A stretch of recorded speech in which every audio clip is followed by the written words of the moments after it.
Dice, yeah, ay, ay.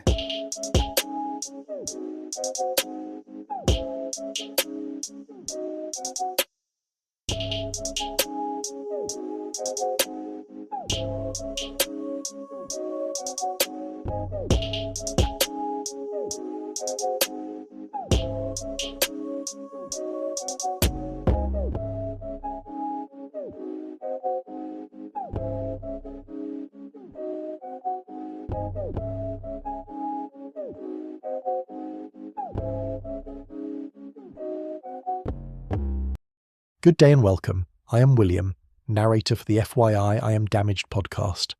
What if healing starts the moment you stop treating your pain like something to hide? Today, Oscar talks with Melissa Crook, a podcaster, thought leader, and founder of the Embracing Layers network, who built her podcast from a closet then into a safe place for the conversations people avoid: trauma, sex, menopause, divorce, money, identity, and the messy layers that shape who we become. Now, a word from our sponsor. Oscar wrote a wonderful children's book called Logan, The Strong-Minded Little Elephant. He also created a wonderful song for his children's book, which is at the end of this episode. Check it out. Meet Logan, the strong-minded little elephant who learns that bravery isn't about being fearless. It's about believing in yourself even when you're scared. In this beautifully illustrated story, friends follow Logan through a colorful jungle as he learns to calm his worries, take deep breaths, and remind himself, I am strong, I am safe, I can do this. It's a story that helps kids, and maybe a few grown-ups too, find courage, mindfulness, and strength in their hearts. Logan, the Strong-Minded Little Elephant by me, Oscar Luna. Available now at all major retailers and my publisher's bookstore, Milton and Hugo. Because it's up to every parent to show that their child deserves to know that strength starts from within. Thank you for joining me on another episode of FYI I Am Damaged. I'm joined by Melissa Crook. How are you? Good. How are you? I'm good. You're the founder of Embracing Layers and the Feel podcast. Now, Melissa, since you're doing both of those, can you give us some insight into those projects?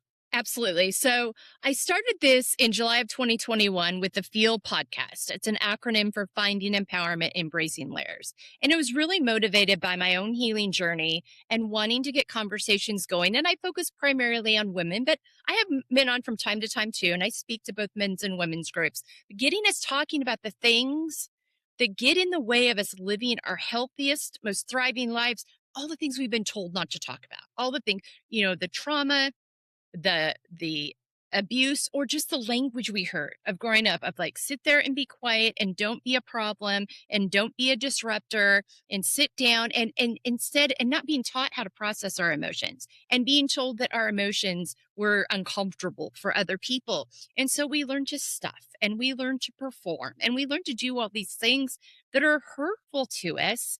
And we get, affirmed when we show up well and we perform well. And so we get this really misguided idea about our identity and what makes us valuable, instead of understanding we're valuable because of that we are here, and that our value does not ebb and flow. Our worth also does not ebb and flow based on how much we produce or how well we do. But those aren't the messages we get in society so many times. And so we're left to unpack it. And that's really what happened to me. I was left to unpack all the shit that I had never processed, that I carried in a very hyper vigilant, high performing, codependent, anxious way that I walked through my life. I've lived very disassociated from my body and my feelings and emotions because those were uncomfortable. Those were not convenient, all the things. And my body just sent me signals saying, no, we can't live this way anymore. You got to sit down and get serious about this. We weren't meant to carry this. And so it led me on a journey that really led me to this point after about 2.5 years of the journey of like, we need to start having these conversations. I like talking to people. I know people all over the country. We've lived all over the country. I know a lot of women that are probably willing to have these conversations with me.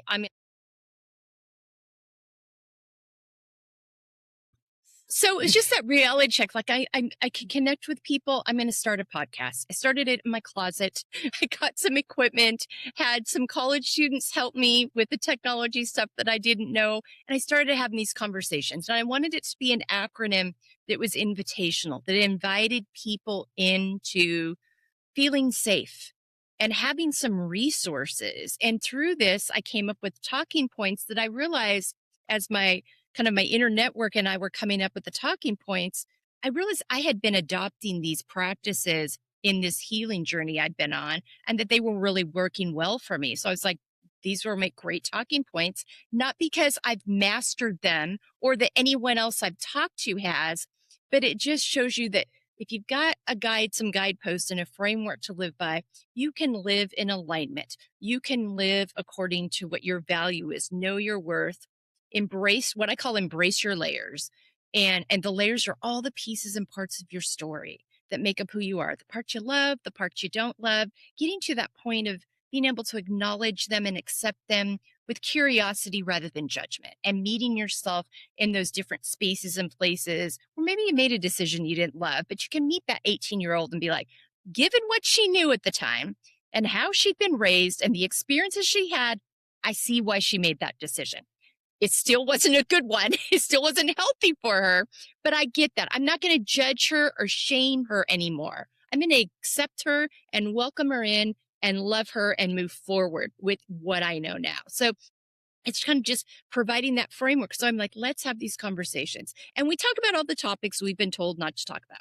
We talk about menopause and periods and sexual health and finances and divorce and gender identity and all the things you're told that people at the family table are like, oh no, not that. I'm like, no, these are not talking about these things or not feeling safe being who we are is what gets in the way of us. We build all this stuff inside and we carry it around with us. And all of a sudden we're like a dynamite stick waiting to go off because we're not living in alignment with ourselves. And so I started having these conversations, and over time, it just continued to evolve. After about a year and a half, a podcast community I was in came to me and said, have you thought about a book? Because you've got all of this, you've got this information already, these great conversations. Not everybody wants to listen to a podcast. So we did the first version of our book. And then I started doing public speaking, and I've written an online course based on this, what I call the FEEL framework. And it all just kind of organic. Like, I had none of this planned when I started this. It'll be 5 years in July that I've been doing this. And it just started with me wanting to open safe spaces to have conversations about how we're doing. Are we living in alignment? Are we living out of our expectations, or are we living out of everybody else's expectations? Do we know what healthy boundaries are? Are we surrounded by relationships that are supportive and loving and kind? What traumas and harm are we carrying in our bones that we just have never felt safe moving through and processing through them? And I came up in a very emotionally and mentally volatile home. It was a bit of a powder keg from that standpoint. No physical or sexual abuse, but very, and so I didn't really even understand. It was my first time I went to therapy in my 20s, where my therapist said, and this was in the early 90s. So these conversations were just starting. And my therapist was like, you lived in an abusive home. I'm like, well, don't tell my dad that, because he prides himself on the fact that he's never hit us or we've never been sexually abused. I mean, that's what was defined as abuse. And even then you didn't talk about it, but you had this line in the sand. And it was, as I went through this and as I really got serious about it at age 50, it was this idea that I'd really been emotionally taking care of. I was the oldest daughter, 4 kids, really been emotionally tending to everyone in my house since I was 6 years old.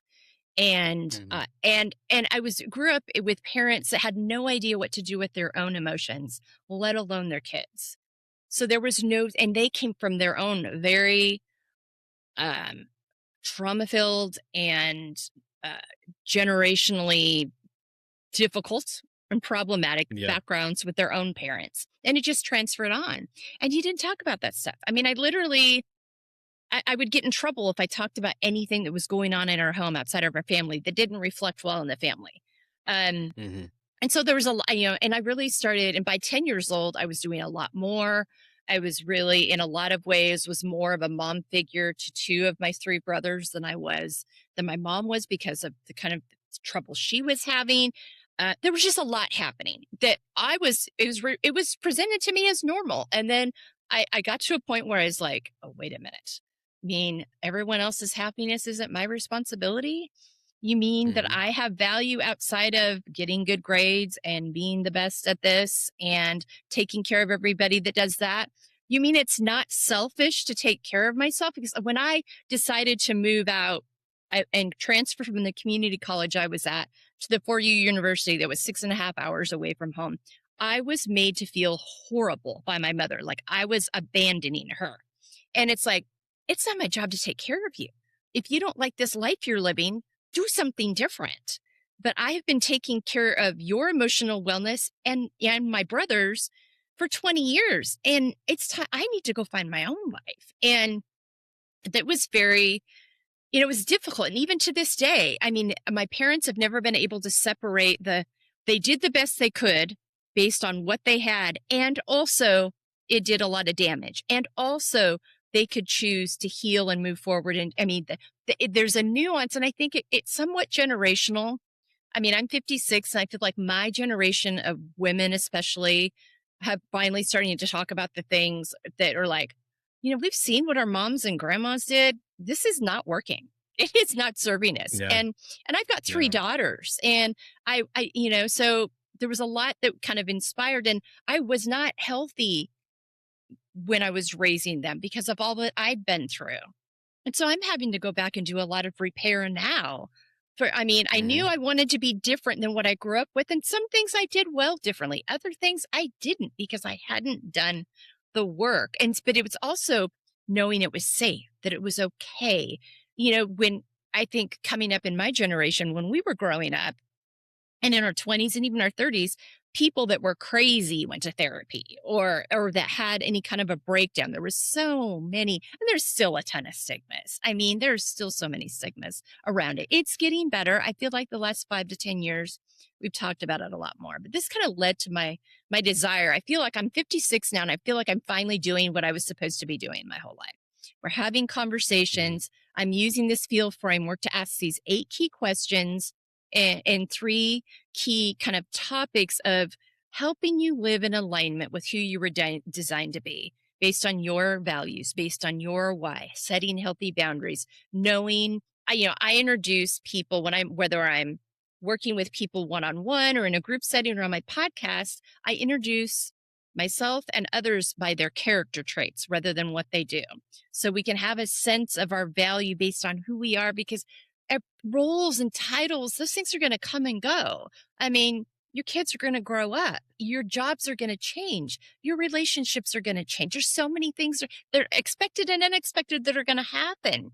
And if you're not rooted in your identity of who you are, if your identity is rooted in those things, it's going to be very difficult for you to transition. It's even more difficult when you're carrying the weight of abuse and trauma, because that just leaves you shrouded in so much shame, so much questioning, so much misunderstanding of your value, so much blaming, because there's just these really insane thoughts that go through our heads when we haven't dealt with it, and the ways that it gets in the way of us living healthy. So I would just wanted, to create a safe space. So it's become this network of things that I didn't know was coming 5 years ago, but it's been very kind of this organic offering of, like, when people come to my site, and like I said, I focus on women, but I have conversations with both.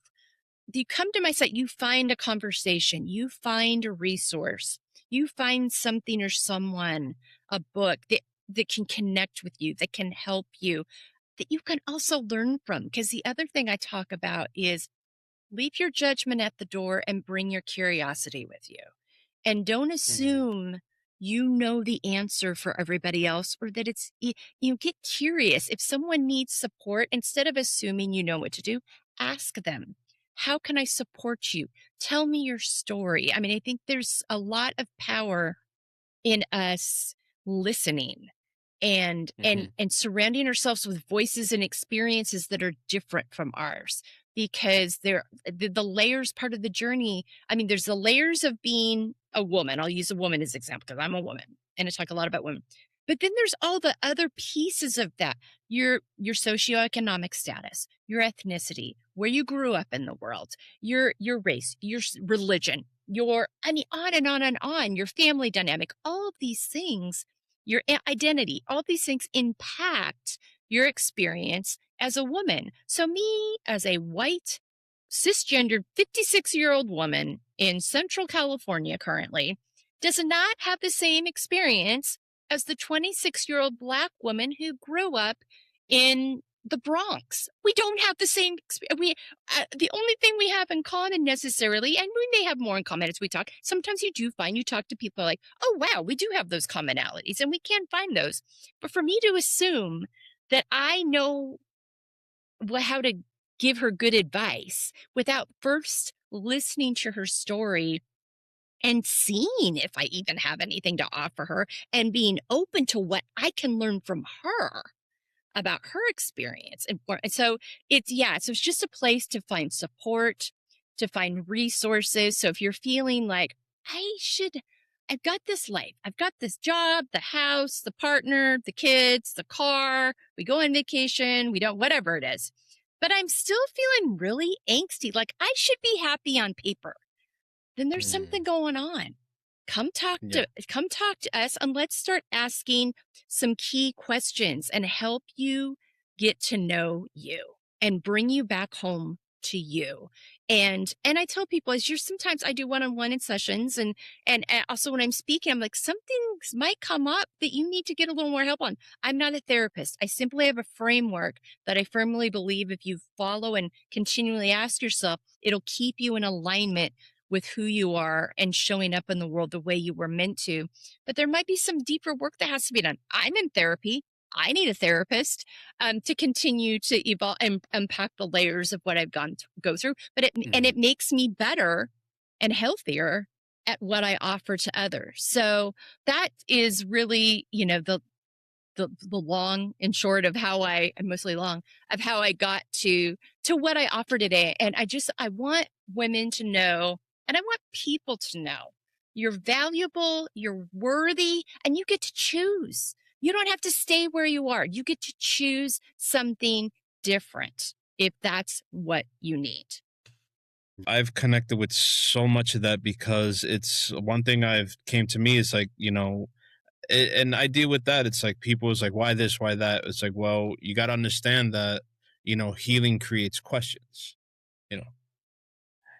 you know, and the thing with being an author, being a fellow podcaster, and what I'd like to, and the two major things was, I didn't know I would be a children's book author, something for resilience, something for I am statements and everything that a kid can use. And also with understanding that when I first was interviewed for my story, so long ago, and it came to me as like, oh my God, like we're healing backwards.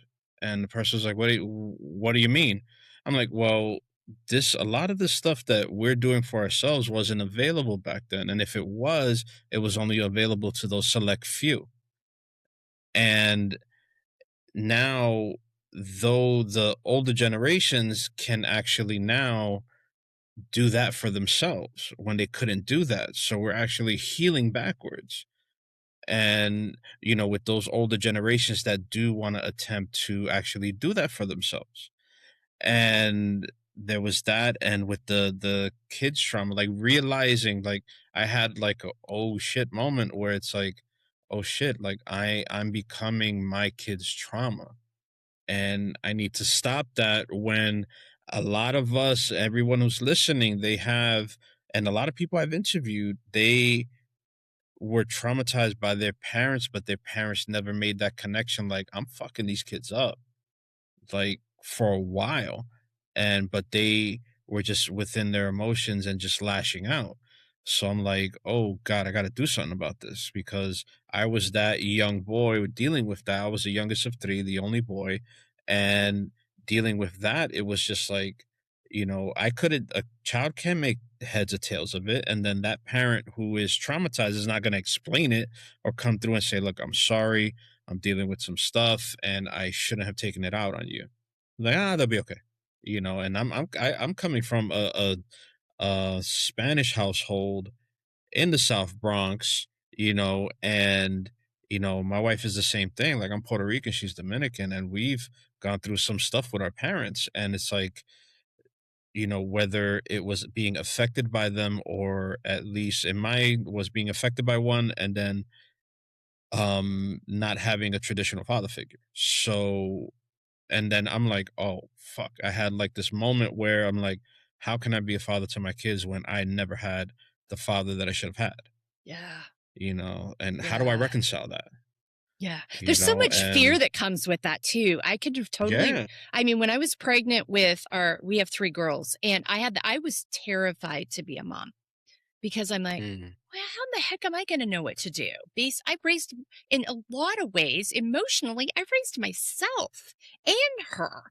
So how, the one thing that I made my mind up, I'm so glad you brought this up. My parents would never apologize, even if they knew they'd done something that was inappropriate.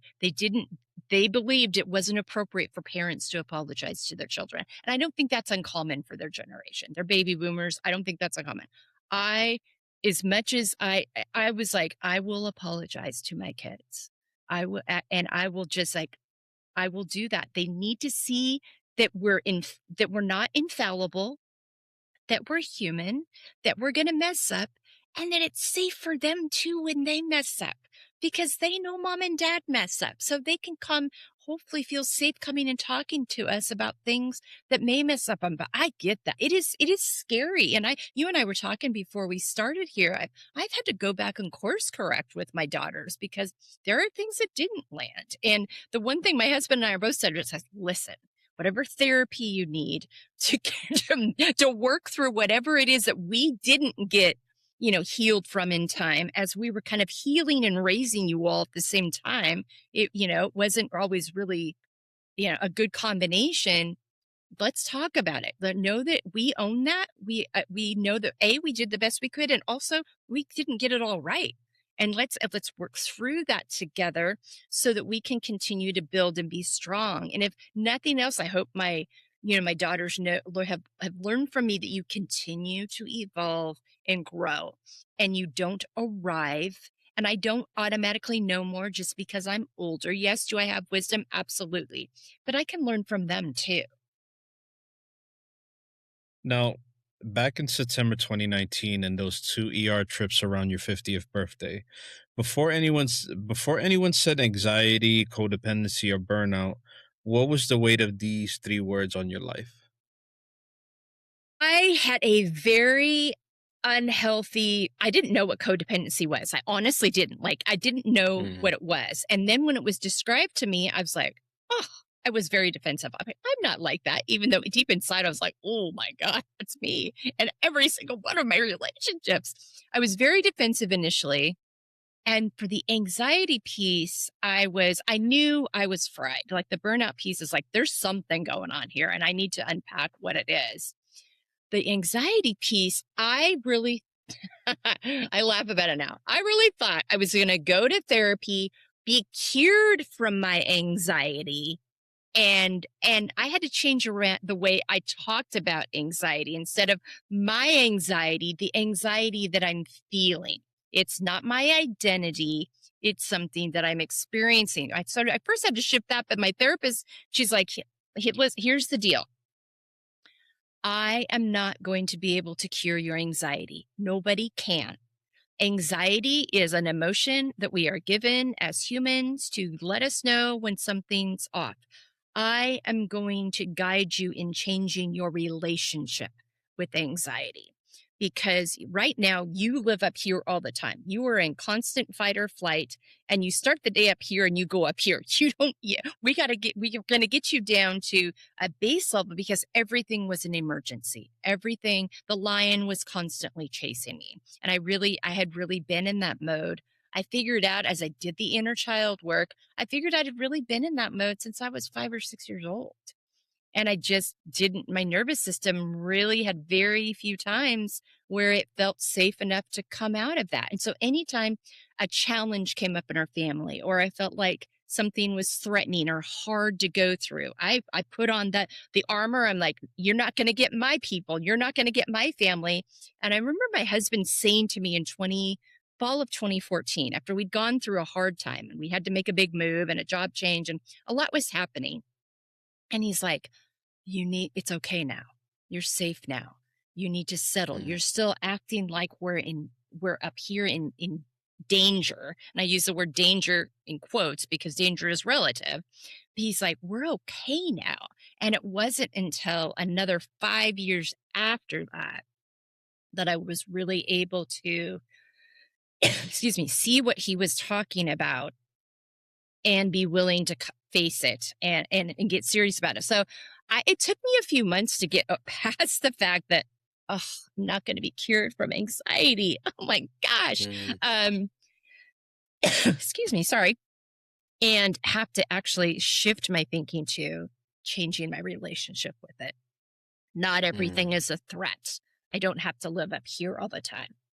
And then as I started unpacking the layers, I had a lot of somatic expressions come out in my body as I started kind of unloading things and processing things and moving through and feeling the anger and the sadness and the tears that I had stored up for all these years. I had to kind of take a step back and allow myself to feel it all. But I started feeling like physically lighter, like some of the pain and the tightness that I had been feeling started subsiding as I kind of released these things. And I started being able to tell the difference between an actual emergency versus, oh, that's just something we're going to have. That's life. Sometimes the water heater stops working. That's life. I mean, no, it's not convenient. No one can ever afford it. It wasn't in the budget. It's not something you plan for. And also, we're not dying. And we'll figure it out. And so being able to differentiate between, instead of just everything's an emergency, everything's on fire, the world is against me, to know the world is not against me. Life is nuanced. There's joy and there's pain, and it's both part of the journey. And there's no one chasing you, and there's no one against you. And so being able to shed that and change my relationship with anxiety, and not carry it as an identifier, but rather than an emotion that I experience that's a warning signal. And having resources when it starts creeping up in me, I can feel it in my body when it's coming. I'm like, okay, what's going on here? What do I need to step away from? What's happening that's triggering this within me? And also, but just how much lighter I felt when I started releasing this stuff and started living in alignment. I learned to say no to things that didn't align with me rather than worrying about disappointing someone, which then lessened the burnout feeling. I learned that codependent relationships, you don't just drop everything and show up for everybody all the time and try to solve their problems. There is, my happiness is my responsibility. Everyone else's happiness is not my responsibility. That's their responsibility. And if they want it to be my responsibility, that is theirs to deal with. And it's okay for me to say, I'm not responsible for your happiness. I'm not responsible for fixing that for you. And so I had in my biological family, every relationship was codependent and trauma bonded, and starting to identify those, realizing in my workplaces where I had the codependent relationships and knowing the difference between those. But that key moment of like, oh, and I remember my oldest daughter at the time, she was home from college. This is probably about 10 years ago now. She was home from college on a break, and she was just going through something she was experiencing that was kind of I don't know if hard's even, it was just inconvenient. And she was like, oh, I don't know what to do about this. And so I'm in mom mode. I'm ready to fix it. She's like, I don't need you to fix it. I'll figure it out. I just need you to listen. It's not, I don't need you to fix things. And she's like, Mom, it's not your responsibility to fix your brothers. You're not responsibility for the choices they make as adults. You're not responsible for the choices these people make. It's not yours to fix. Just take care of you and be true to you. And it was just like when your kids are like, you're learning stuff from your kids, you're like, it's kind of like, oh, okay, well, I got something right. She learned something from me along the way. And also, she's got a really valid point here. And she's watched me through the years engage in these ways. So that's really, for me, it really understanding what those words meant and changing my relationship with how I viewed them. I love how you invested in the insurance of giving yourself grace, which a lot of people don't do. And to do that gives you the outlook of like, okay, it's like slow it down. Like, yeah, the world is not burning.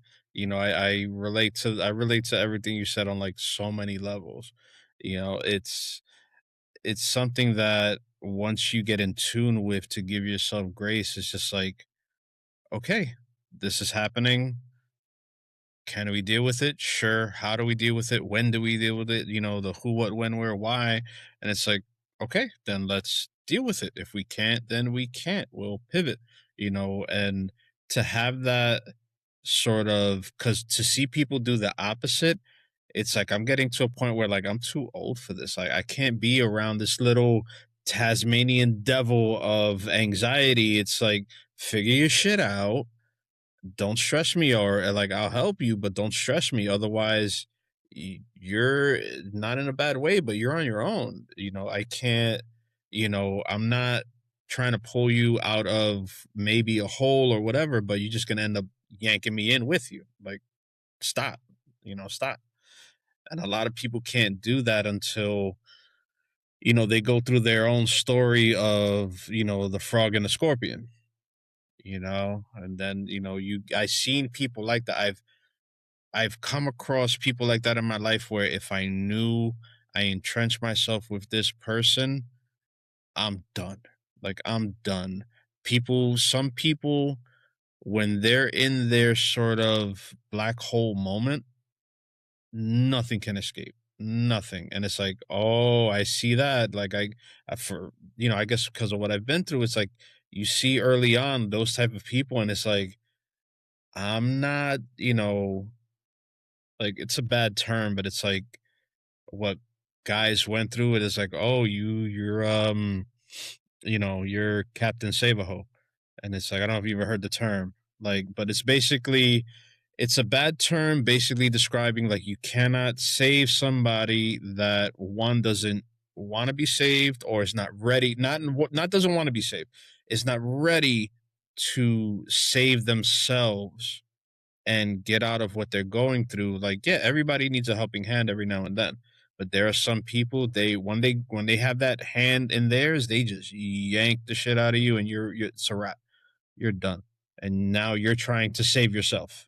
Yeah, and it's an enabling activity. I think it's so we not easy is not the right word, but we feel like, oh my gosh, they're my best friend, or they've showed up for me here, or they're my brother or my sister or my partner, what cousin, neighbor for years, whatever the case may be.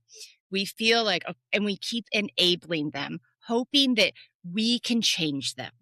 That's seeing what we're doing, that they'll come along with this. And you have to start. It's hard.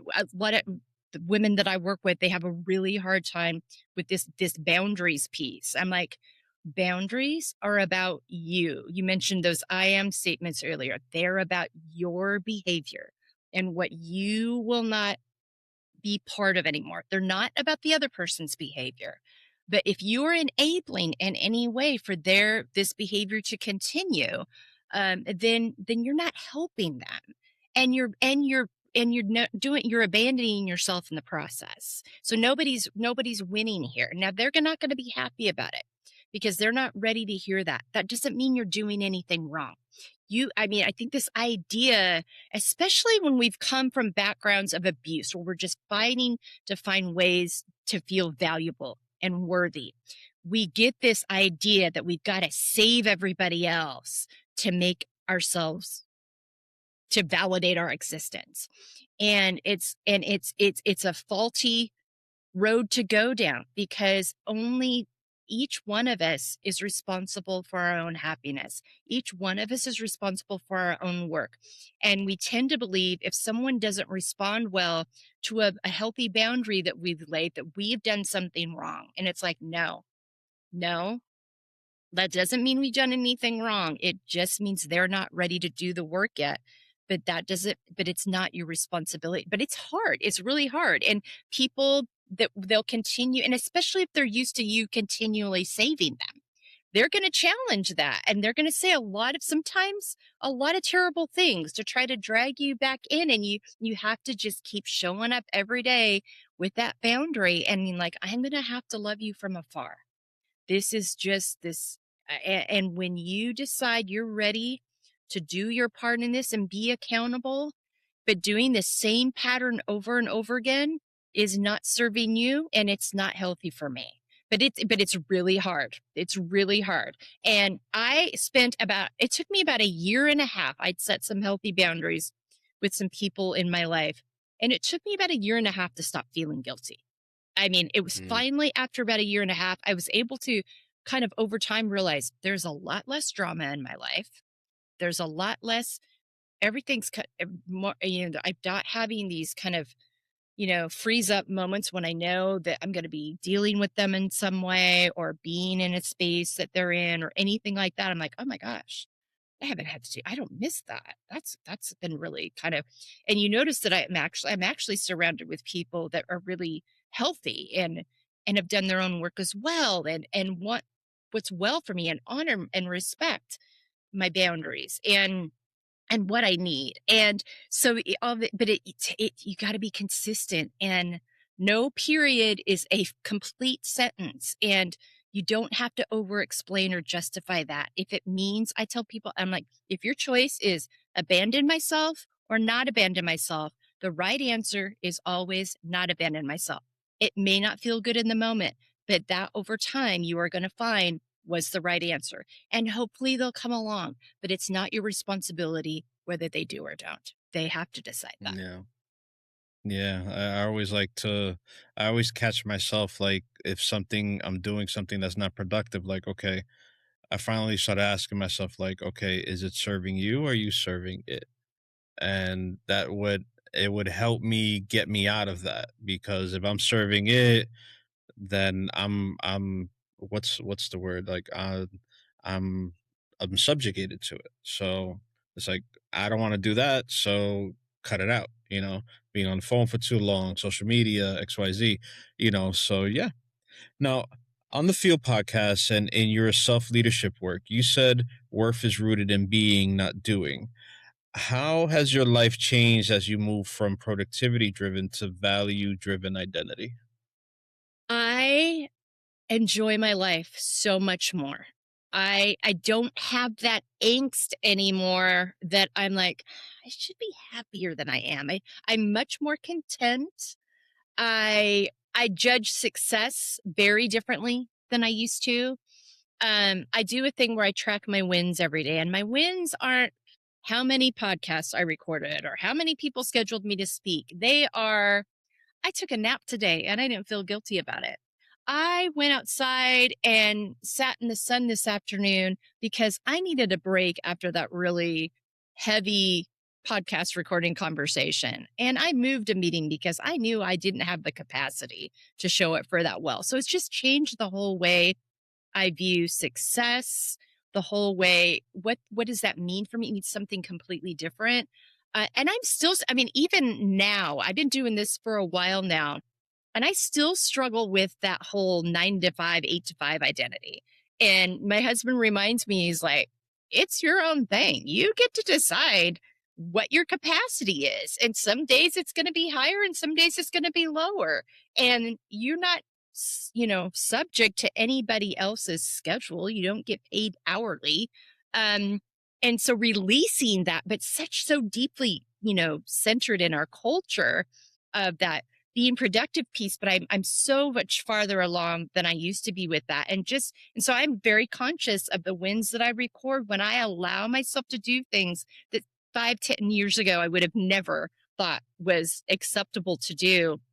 Those are the wins, but I feel there's a lot more freedom.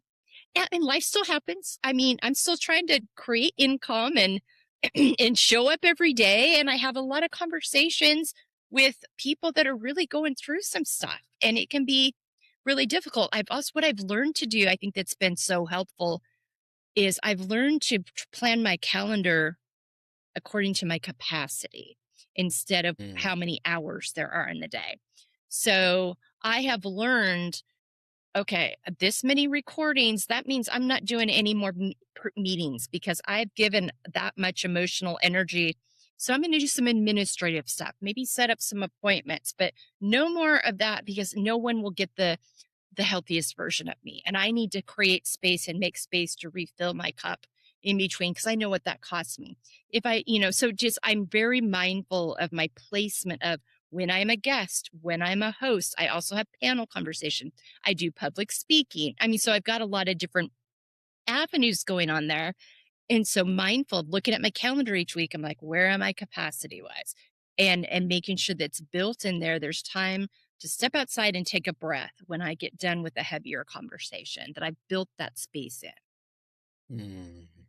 That's great. And for the younger women listening, maybe in their 20s or 30s, what would you tell your 25-year-old self about self-care, boundaries, and not waiting for an ER visit to start listening to your life, your body, and your soul? Yeah. Put yourself and your calendar first, because we put our things in our calendar that we deem valuable. So whatever it is that you need to refresh yourself each day, whatever fills your soul, it's self-care for you, put those things in your calendar first, and they are a non-negotiable. And then you build everything else around that. And you understand that your value is based in who you are. And you regularly ask yourself, how would I describe myself? By my character traits, not my roles or titles. How would I describe myself? What are 5 activities that nourish me? Am I incorporating those into my schedule daily? How do I want to feel the next 6 months? Okay, what am I doing to get to that point where I'm able to do that? Asking yourself those 3 key questions, but never believing the lie that prioritizing your wellness is selfish. Everybody wins when you feel fully resourced, fully aligned. You're incorporating those activities that nourish you. You're showing up in the spaces that are aligned for you. And so you don't need to hit a wall before you take care of yourself. And I'm hoping that that's what the 20s and 30s women, and even 40s, learn from. You don't have to get to this point in midlife. Get with it up front. I actually work with college women at Fresno State University, and one of the colleges there, we have a group specifically for women that not only helps them be prepared with their degree, but help them be prepared with confidence, knowing that they belong in the room, that they have a voice, that they have something to offer, they have something to share when they walk into these spaces. And so I tell them all the time that you never lead with "I'm sorry." You don't need to be sorry for showing up. You don't need to be sorry for having a question. You don't need to be sorry because you're learning. Just, show up with curiosity and confidence. And, it can be I call it confident humility, where you have something to offer and you have a lot of things to learn, but you don't need to apologize for being in this space. So those are the things that I really tell, but it's just, don't believe the lie that it's selfish to take care of you. And if somebody's telling you that then they don't need to have space in your life. That is not a healthy relationship that you want to be engaged with. Absolutely. Guiding the younger generation to say, hey, look, it's okay to do X, Y, and Z, and then they think they're doing something bold. Like, no, that's normal. It's normal. Like, Yeah. I smile when if somebody's late because they have kids, I'm like, dude, I'm a parent. I know that. So it's like I know what it's like to try and get, kids together and get them out the house and, try to make it on time. And then when you get there on time, it's like, it didn't matter. We could have been late. It's okay. It's not an issue. So it's like when I see that and they're like, apologizing profusely, is like, stop. Like, it's okay. Life is life, and there's something wrong with me if I'm chiding you about like, hey, you don't own a clock. Like, come on. That's why it's like I'm giving my kids, I got a 13, no, I got a 15, a 13, and a 5-year old. You're So in the it's thick of like, it. yeah, and it's like, and it's not even, it's like I'm going up the hill now. Like soon I'm gonna be going down the hill, like with all the emotions and everything like that. So, but I see that, I was like, well, I was a kid back then. I know I had those emotions. I had that, that force and like calm, like take it easy, calm down, and I tell that to myself and I tell that to them. So trying to find, you find that common ground. And like how you said, if you can't find somebody that has that same common ground, that you guys give each other grace and talk about it and like, well, what can I learn from you, what can you learn from me, then it's like I don't have to deal with you. Like you not in such a horrible way, but it's like, like, buddy, you're an option. Yeah. Okay, Yes. and then And I, whether I yeah. choose, yeah, whether I choose that option or not, Hmm. just give me the grace to live my life, and I'm an option to you too, so yeah.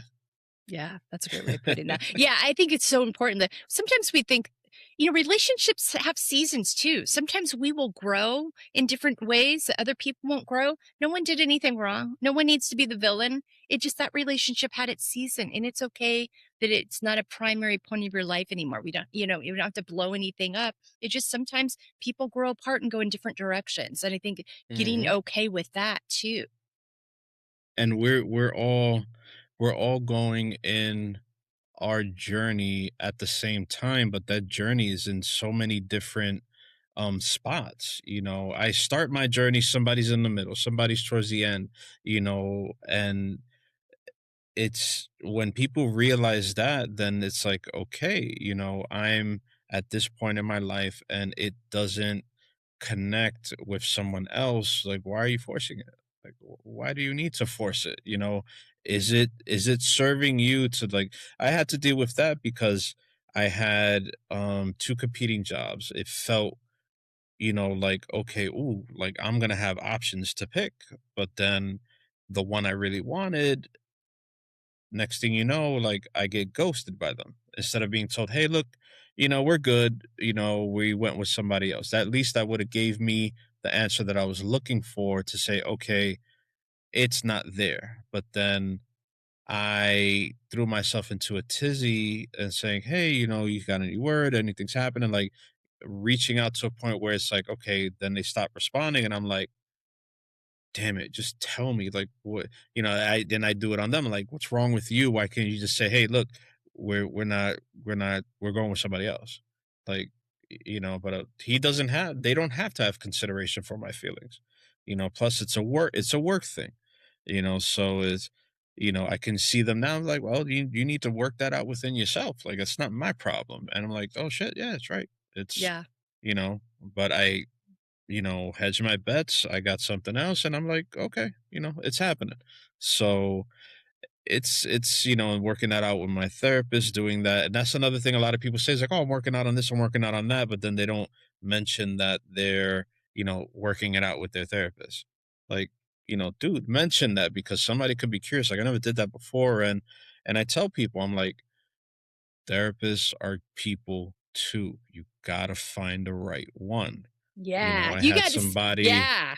yeah, I If had you somebody can't before the establish that current one. trust, Yeah, yeah, yeah, yeah. So like I had to let go of the one I had before the one I have now, because it's like why am I feeling like crap after a therapy session? I should be reflective. I should be saying, huh, like, thinking about something, but that's just me. But every time I finish the session, I'm like it just put me in a worse mood, and I'm like, there's just something not right here. So maybe she's not right for me, and found somebody else, you know. and I have that option too. You know, people need to realize they're not stuck. You know, they have options to a certain degree, and the better you're good at it, the more options you're going to have. Yeah. I think that's so important. Find that person you trust. And also, don't be afraid to mention you're in therapy. That's empower. Sometimes someone needs to hear that from someone else to feel, oh, Mhm. they're a safe person for me to talk about that with, because there's still so many stigmas. It's empowering. And it might be that silent permission that someone felt like they needed to go to get it themselves. So like, oh, wait a minute, I'm not alone in this. Because so many times, so many of the conversations that you and I are both having, it's so much about people just knowing they're not alone. Yeah, I'm going through Mhm. some tough stuff too. And there's resources out there and there's places that want to support you. And it is good if you can find something that connects with you, that helps you to walk it out, find it and know that I'm a safe person. I will always support that. Yeah, and that's why I always, when it comes across my stories, I always reshare posts from 988, you know, the national Yes. hotline, you know, Hmm. the national suicide hotline. And it's like, you know, people need to understand, and I love that quote. It's like, you don't what's I want to do it justice, but it's like, you don't have to have a permanent solution to a temporary problem. Like, you know, it should never go down that route, you know. And I'm fortunate enough to not have had either to be in that position, although it has been really rough at times, especially when you're younger and your emotions are very forceful. But I've also never dealt with somebody who did that, and that I don't know that pain. And if somebody listening gone through that, like, you need to reconcile that pain, especially if you feel like it's your fault, when it's not your fault. And you need to reconcile that pain that you're holding on to say, hey, look, I've felt that, I've that's experience is part of my life, but it should just be an experience, and you need to reconcile your emotions and not keep yourself stuck at that point. Yeah. Yeah. It's seeing that you have a choice. Like Hmm. you have a choice here. You get to choose to move forward and heal. I think it's realizing you don't have to stay stuck. There's always a choice. Always, always. Melissa, finally, where can listeners connect with you, plug into the Field podcast or Substack, and begin engaging with your Field framework if they're ready to start embracing their own layers a little bit more bravely?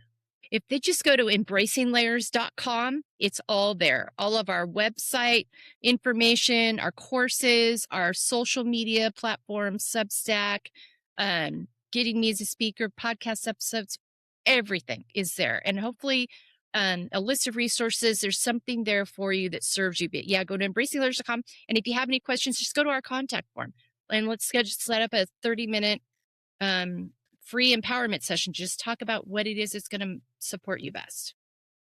I'll make sure I include the links in the YouTube, Spotify, Apple Podcast posts, you know, with my interview with you, to make sure that it's more streamlined to connect with you.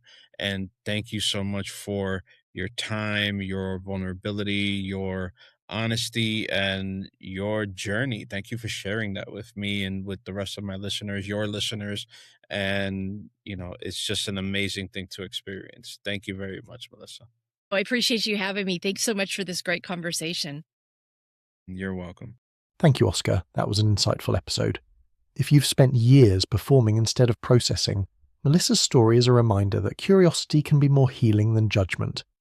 We heard how her own trauma, panic attacks, and a decades later nervous system reset pushed her to embrace her layers. Then she stopped carrying what was never hers to hold, and create a framework that helps people feel safe enough to tell the truth, peel back their layers, and embrace their own self out of love, not fear. Adelante siempre por tu mente. Forward always for your mind. This is the FYI I Am Damaged podcast.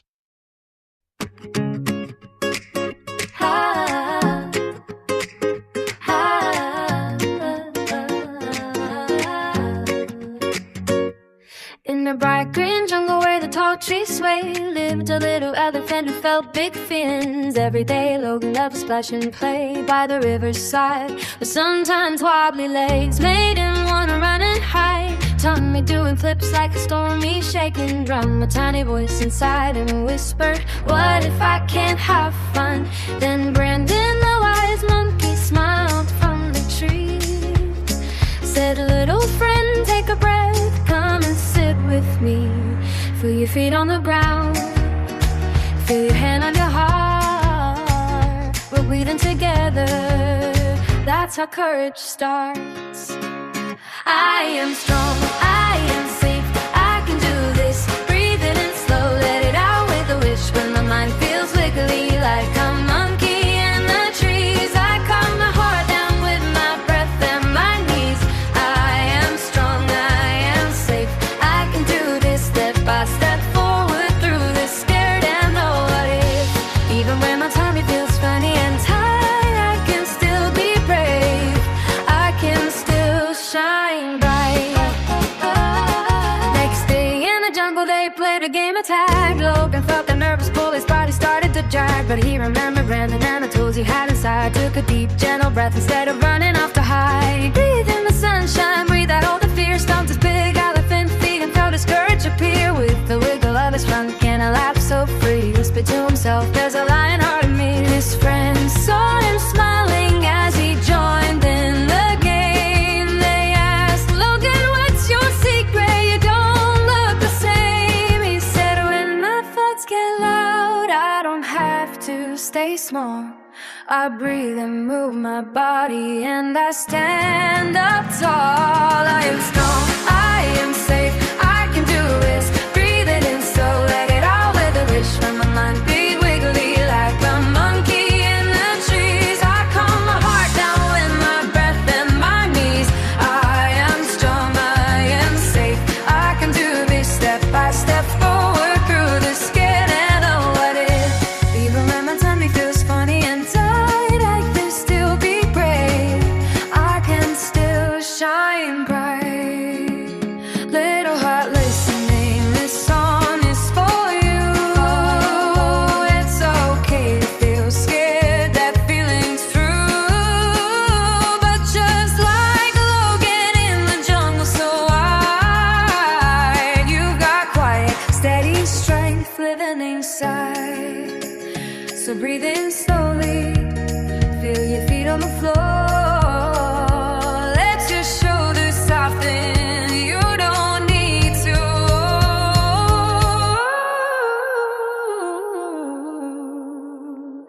Whisper to yourself when the worries rush through. I am strong, I am safe, and I know what to do.